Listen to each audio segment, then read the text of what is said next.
নমস্কার বন্ধুগণ, যদি প্রত্যেক সকালে আপনি এই সংকেতগুলি দেখতে পান তবে বুঝে নিতে পারেন যে আপনার ঘরে ঈশ্বরের আবাস ঘটেছে। ঈশ্বরকে খুশি করার জন্য মানুষ অনেক ধরনের পূজা পাঠকে এবং তাদের জীবনে কোনো ধরনের সমস্যা না আসে এই বিষয়টি সকলেই জানে যে ঈশ্বরের পূজা এবং আরাধনা করার মাধ্যমে তিনি আমাদের আনন্দিত করেন। কিন্তু আপনি কি জানেন যে ঈশ্বর আমাদের এই বিষয়ে সংকেতও দেন? আসুন আমরা এই সংকেতগুলির সম্পর্কে জানি, যা আপনাকে জানান যে ঈশ্বরের বিশেষ দয়া আপনার ওপর রয়েছে। বন্ধুরা, যখন আপনি পূজা পাঠ করেন তখন ঈশ্বরের আবাস আপনার ঘরে ঘটে, তা তিনি সরাসরি বা পরোক্ষভাবে হয়ে থাকেন। যখন তিনি ঘরে আবাস করেন তখন আপনি তা অনুভব করেন, পূজা পাঠ করেন এবং অনেক সময় মানুষ মুক্ত করে। তাই আজ আমরা এই ভিডিওতে আপনাদের সেই সংকেতগুলির সম্পর্কে বিস্তারিত জানাবো, যা আপনাকে নিজেই জানতে সাহায্য করবে ঈশ্বর আপনার ঘরে উপস্থিত আছেন। তাহলে চলুন সেই সংকেতগুলি জানি।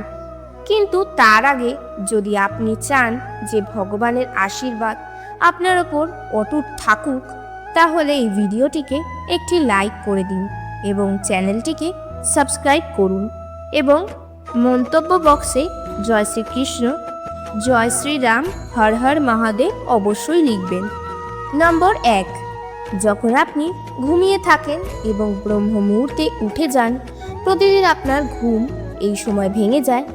সাথে যদি ব্রহ্ম মুহূর্তে কোনো স্বপ্ন দেখেন, যেমন মন্দিরে আপনি পূজা করছেন বা মন্ত্রে জপ করছেন, তবে ব্রহ্ম মুহূর্তে দেখা এমন স্বপ্ন ইশারা দেয় যে ঈশ্বর আপনার ঘরে আছেন।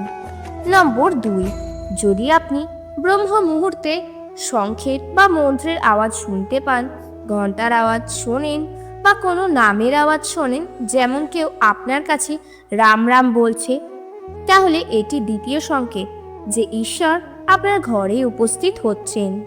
নম্বর 3, যখনই আপনি সকালে স্নান করে প্রস্তুত হন তখন আপনাকে একটি অদ্ভুত সুবাস পাওয়া যায়।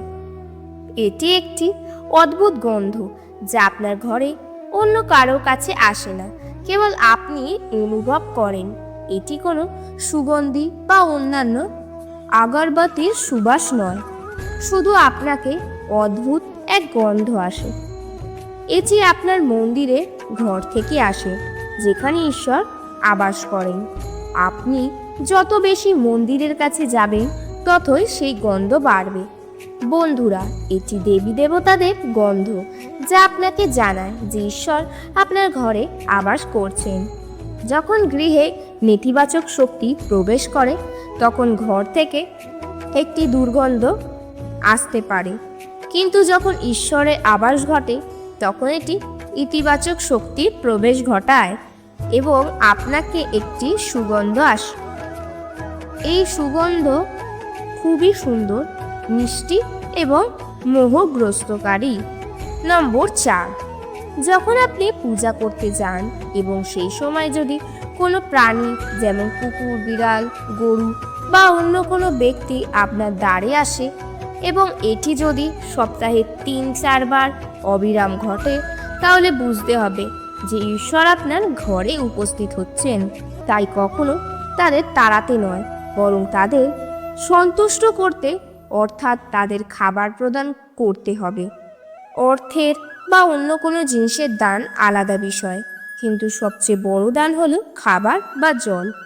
নম্বর 5, যদি আপনার রাতের বেলায় প্রায় স্বপ্নে মন্দির, ঈশ্বরের মূর্তি বা ছবিগুলি দেখা যায়, তাহলে এর মানে হচ্ছে ঈশ্বরের দয়া আপনার ওপর বজায় রয়েছে। অনেক সময় এমন হয়ে থাকে যে আপনি খাওয়ার পরও কিছু একটি কারণে সেই সিদ্ধান্ত নেওয়ার থেকে আপনার মনে বাধা আসে। তাদের জীবনে যতই দুঃখ হোক, তারা সব সময় খুশি থাকেন। তা খুবই শুভ সংকেত বলে মনে করা হয়। যদি হঠাৎ করে কোথাও উল্লু দেখা যায়, তাহলে বুঝতে হবে মা লক্ষ্মী আপনার ঘরে প্রবেশ করতে চলেছেন। নম্বর 8, খাদ্য ও পানীয়ের পরিবর্তন। মা লক্ষ্মী যে ঘরে প্রবেশ করেন সেই ঘরের লোকেদের খাদ্যাভ্যাস পরিবর্তিত হতে শুরু করে। বলা হয়েছে যে এ ধরনের ঘরের লোকেরা কম খিদে অনুভব করে, বিশেষভাবে তাদের কম খাবারও যথেষ্ট মনে হয়। এছাড়া সেই ঘরের লোকেরা মাদক ও মাংসের প্রতি দূরে সরে যায়। নম্বর 9, ধন দেবী মা লক্ষ্মী পরিষ্কার পরিচ্ছন্নতাকে খুব পছন্দ করেন। যে ঘরে পরিষ্কার পরিচ্ছন্নতা থাকে মা লক্ষ্মী সেই ঘরে আবাস করে। এছাড়া মায়ের জন্য পরিষ্কার পরিচ্ছন্নতায় ব্যবহৃত ঝাড়ুও খুব প্রিয়। বলা হয় যে সকালে কোথাও যাওয়ার সময় যদি আপনার বাড়ির বাইরে কেউ ঝাড়ু দিচ্ছে তবে এটি একটি খুব শুভ সংকেত। নম্বর 10, শঙ্খের আওয়াজ শুভ সংকেত দেয়। হিন্দু ধর্মে শঙ্খকে একটি গুরুত্বপূর্ণ স্থান দেওয়া হয়েছে। এতটাই নয়, শঙ্খের আওয়াজও খুব শুভ বলে মনে করা হয়। তাই যে কোনো শুভ উপলক্ষে হওয়া পূজা পাঠে শঙ্খ বাজানো উচিত। যদি সকালে ওঠার পরে আপনাকে শঙ্খের আওয়াজ শুনতে পাওয়া যায় তবে এটি একটি শুভ সংকেত বলে মনে করা হয়। সকালে ওঠার পরে শঙ্খের আওয়াজ শোনা মানে মা লক্ষ্মীর আগমনের সংকেত। নম্বর 11, যদি ক্রমাগত 3 দিন ধরে বাড়ি থেকে বেরোনোর সময় নীলকণ্ঠ পাখি দেখা যায় তবে বুঝতে হবে ঈশ্বর আপনাকে শুনছেন। আপনার দ্রুত কোনো বর কামনা পূরণের সম্ভাবনা আছে। নীলকণ্ঠ পাখি দেখা মহাদেবের কৃপা হওয়ার ইঙ্গিত। যদি আপনার বাড়ির সামনে প্রায়শই সাদা গরু এসে পড়ে বা কোনো দিন সাদা গরু আপনার বাড়ির সামনে এসে তার বাছুরকে দুধ পান করায় তাহলে এটি দেবদেবীদের আপনার ওপর কৃপা প্রদানের পরিষ্কার ইঙ্গিত। এটি জানায় যে আপনার পূজা প্রার্থনা সফল হচ্ছে এবং আপনার জীবনে সকল সমস্যা দূর হতে চলেছে। ঈশ্বর আপনার সমস্ত কষ্ট এবং মন্দ দিন দূর করতে চলেছেন। নম্বর 12, যাদের বাড়ির প্রধান দরজার কাছাকাছি পাখির ঘোষলা তৈরি করে তাহলে এটি একটি শুভ সংকেত বলে মনে করা হয়। এটি প্রমাণ করে যে আপনার পূজা সফল হয়েছে। পাখি এবং তাদের সন্তানদের ভুলেও কষ্ট দেবেন না, বরং তাদের জন্য খাবার এবং জল রাখতে হবে। যদি পূজা করার সময় আপনি ভগবান শুনছেন।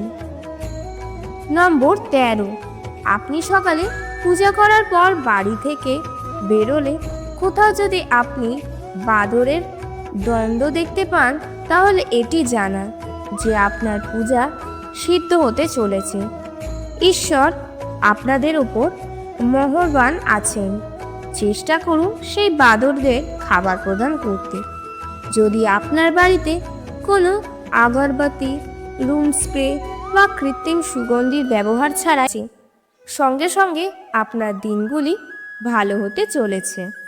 নম্বর 14, তবে বুঝতে হবে যে পূজা ভেঙে যায় এটি নিয়ে এটি সফলতার সংকেত এবং রাতে 3টার পরে এটি সফলতার সংকেত বলে মনে করা হয়। এবং রাতে 3টার পরে দেবদেবীদের কাছে প্রার্থনীন্দ বনভূষণগুলি কখনো নির্বাণ যায় না। ঈশ্বর আপনার প্রার্থনা অবশ্যই শোনেন। নম্বর 16, যদি আপনার স্বপ্নে উঁচু উঁচু পর্বত এবং তাতেও জলপ্রপাত দেখা যায় এবং আপনি সেই পানিটুকু পান করেন তাহলে নিশ্চিতভাবে আপনি সফলতা পাবেন। যদি আপনি আপনার শিক্ষা সঠিকভাবে ব্যবহার করে পরিবার পরিচালনা করতে পারেন তবে এটি ঈশ্বরের কৃপা দ্বারা সম্ভব। বিশ্বে এমন অনেক মানুষ আছেন যারা শিক্ষিত হলেও শিক্ষা সঠিকভাবে ব্যবহার করতে পারেন না। যাদের স্বাস্থ্য ভালো থাকে তাদের ওপরও ঈশ্বরের বিশেষ কৃপা থাকে। স্বাস্থ্য খারাপ হলে শুধু আপনার শরীরের ওপরে প্রভাব ফেলে না, বরং অনেক অর্থনৈতিক ক্ষতিও হয়। তাই যারা স্বাস্থ্যবান তারা নিজেদের ভাগ্যবান বলে মনে করতে পারেন। যদি আপনার জীবনসঙ্গত জীবনসঙ্গী মেলে এটি সেও ঈশ্বরের কৃপার ফল। এক ভালো জীবনসঙ্গী আপনার পুরো জীবনকে সুখময় করে তোলে। কিন্তু যদি জীবনসঙ্গী খারাপ হয় তাহলে পুরো জীবন ঝগড়া এবং সংঘর্ষের মধ্যে কাটতে হতে পারে। ভক্তগণ, এই ভিডিওটি এখানেই শেষ হলো। ভিডিওটি যদি আপনাদের ভালো লেগে থাকে তাহলে অবশ্যই একটি লাইক করুন। আপনি যদি ভগবান শ্রীকৃষ্ণের ভক্ত হন তবে অবশ্যই কমেন্টে জয় শ্রীকৃষ্ণ এবং রাধে রাধে লিখুন এবং সাবস্ক্রাইব করে আমার পাশে থাকুন। দেখা হচ্ছে পরবর্তী ভিডিওতে। নিজের খেয়াল রাখুন। জয় শ্রীকৃষ্ণ, রাধে রাধে।